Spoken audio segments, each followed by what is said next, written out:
By now, we've been in Kharkiv for several weeks and have made ourselves quite comfortable.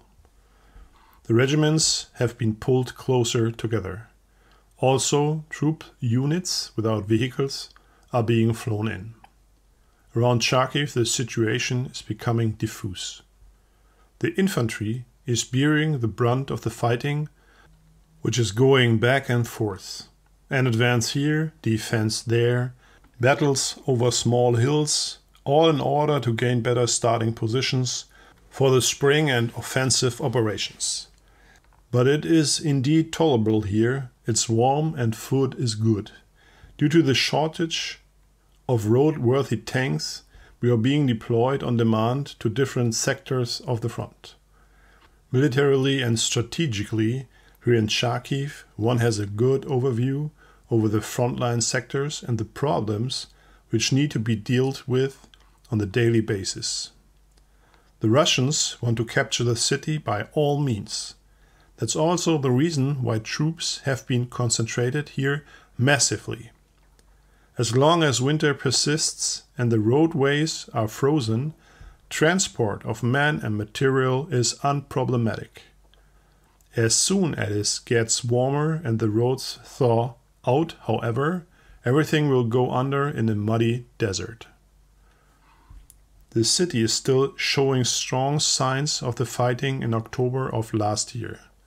The Sarge of a unit of pioneers tells us one evening how severe the struggle for the city had been. The advance through the suburbs, the fighting for the bridges and the woods, which had been heavily defended. When the city later fell, thousands of Russian soldiers marched into captivity.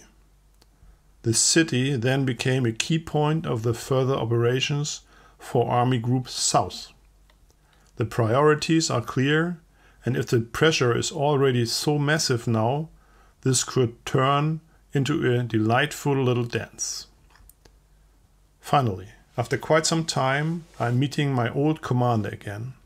Apparently, with a grazing bullet wound to his head, it had taken longer than expected.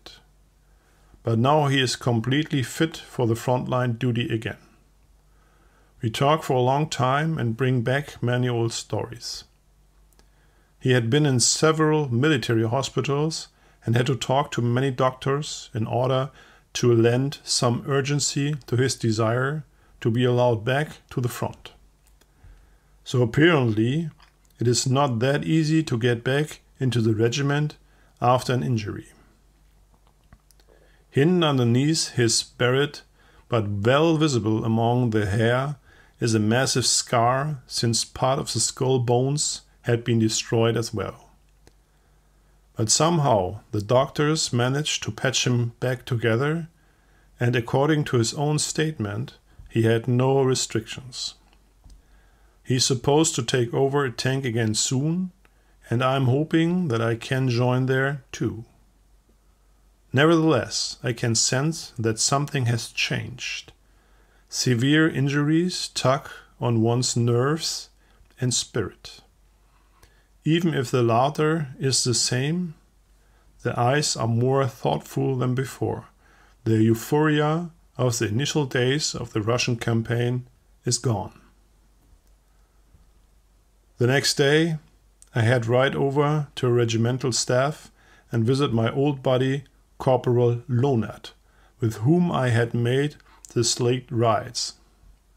Usually, one is kicked right out of there by the Sarge if it's not something really important, but with a bottle of wine hidden in a wooden box full of papers, I can sneak my way through.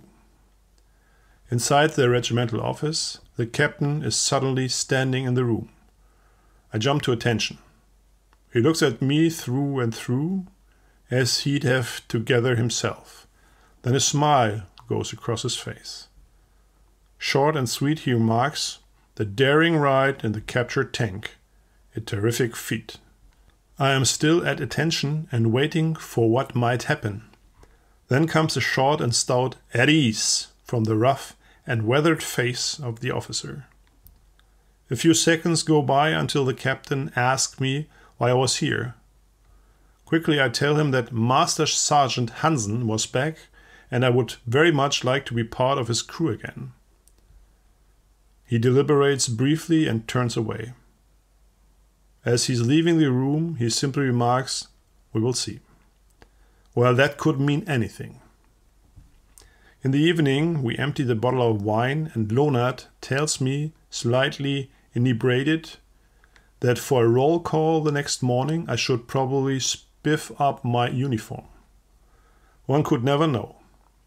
An eerie feeling creeps up in me, and with a slight fuzziness in my head, I retreat back to my quarters. The next day begins with a slight headache. We are all excited since the new combat vehicles are supposed to arrive toward evening. Factory new tanks for the crews without vehicles.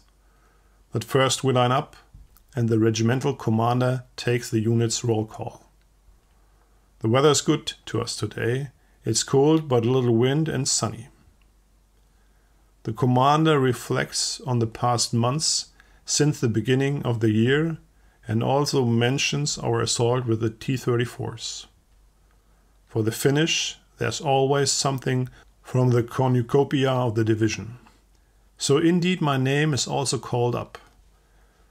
Together with several other tank men, I step forward and I'm being awarded the Iron Cross First Class. After the Iron Cross Second Class, that my father wears as well, I now too have served my country so courageously that it was sufficient for the Iron Cross First Class. I'm gleaming across my entire face. The commander briefly still asks me about the assault in the T-34s. After 2 short sentences, he asks me whether I now have another crew. I see my opportunity and explain that my old commander was back and that I would very much ride with him again. After a short, "We get that." I step back into formation, grinning ear to ear. Shortly thereafter, we are dismissed. A little later, the captain is standing behind me and grabs my arm rather unkindly. He looks at me for quite a while, therefore I internally prepare for a big dressing down. But then he smiles, congratulates me on my Iron Cross, and remarks that I might be successful with the commander after such a bold maneuver. So I'm back with the old crew, and I hope that it will be a good spring. Only a few days later, the new tanks arrive. We are assigned a Panzer IV and are able to make ourselves familiar with a new vehicle for a few days. To the crew, we are assigned a radio operator and a loader. They are not old hands, but have been with the regiment for 3 months already.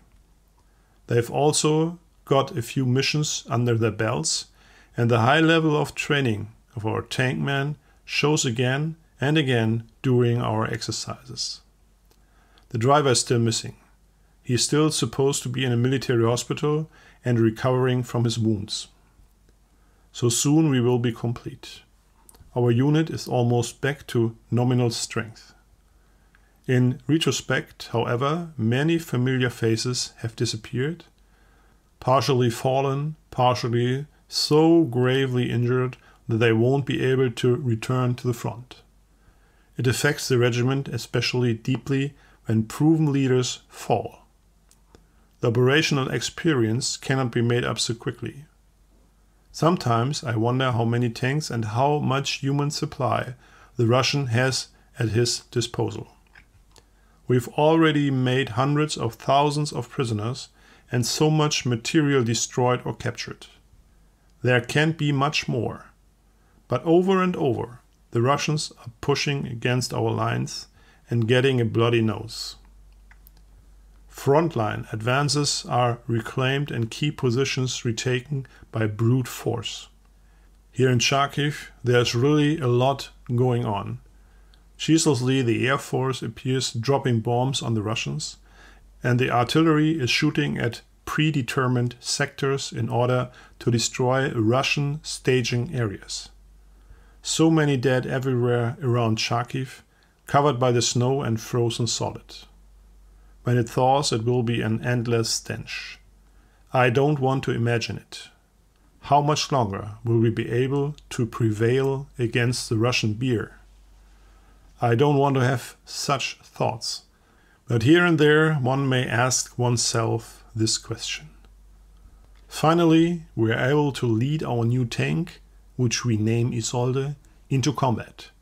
Already I am full of anticipation to be finally able to go along into battle again. Attack orders are issued, ammunition are stowed, time schedules are determined. We are getting ready. It's a go again.